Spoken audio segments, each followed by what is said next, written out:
Merhabalar, mutfağıma hoş geldiniz. Bugün mutfağımda kapya biber ile salata, meze diyebileceğimiz çok güzel bir lezzet hazırlayacağız.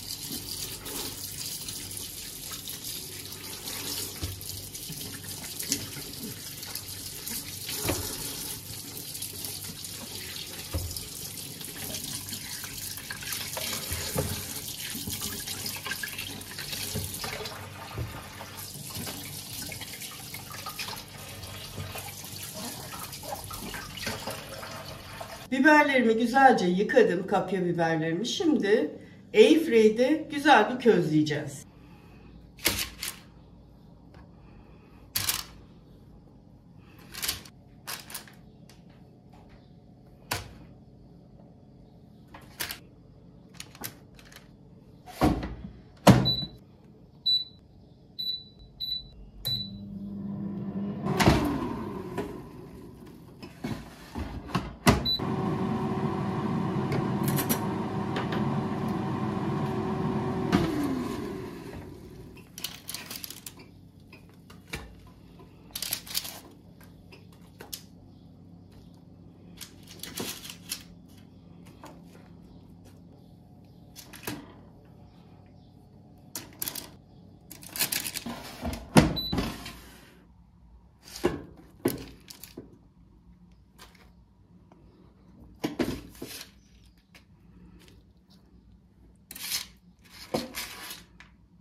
Şöyle 3 diş sarımsağım var.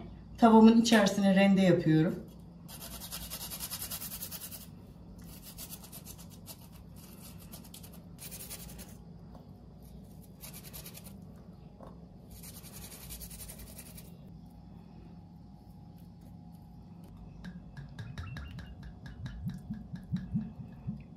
Çeyrek çay bardağı, belki bir tık daha fazladır, zeytinyağı koydum tavamın içerisine.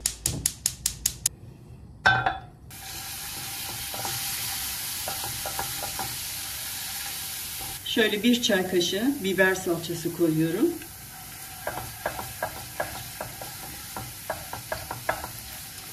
Salçayla sarımsak birleşince inanılmaz güzel kokuyor. Şimdi biberlerimi ilave ediyorum.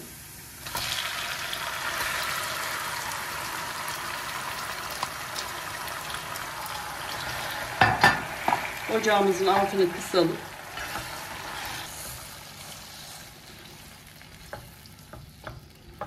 Şimdi şöyle bir 6-7 dakika kadar bu şekilde biraz soteleyelim.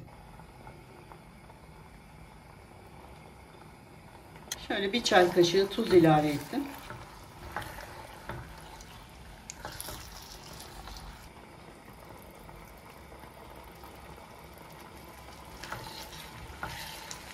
Bir tatlı kaşığı toz biber, kırmızı toz biber. Altı çok açık olmasın arkadaşlar. Yavaş yavaş soteleyelim. Şöyle bir turunç ekşim var arkadaşlar. Kendim yapmıştım turunç zamanında. Şöyle bakın kıvamı. Oldukça ekşi. Ben bunu kullanacağım ama sizler limon suyu kullanabilirsiniz. Şöyle 2 yemek kaşığı koydum, yeterlidir.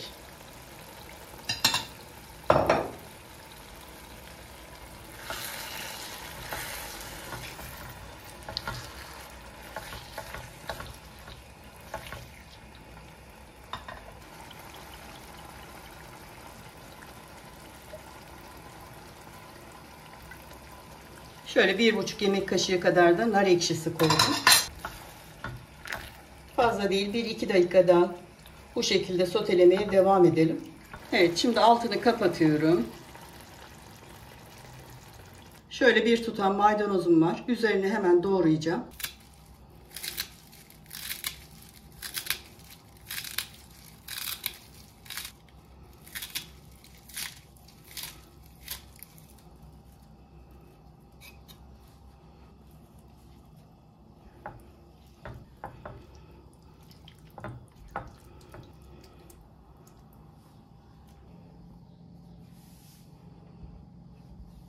Közlenmiş kapya biber mezemiz, salatamız bitti. Şimdi bunun normalde çok güzel soğuması lazım yiyebilmek için. Ama ben videomu burada kapatacağım. Yapıp dolaba koyup istediğiniz zaman tüketebilirsiniz. Evet, bugün de tarifimin sonuna geldik. Bir dahaki tarifimde buluşmak üzere diyorum. Hoşça kalın.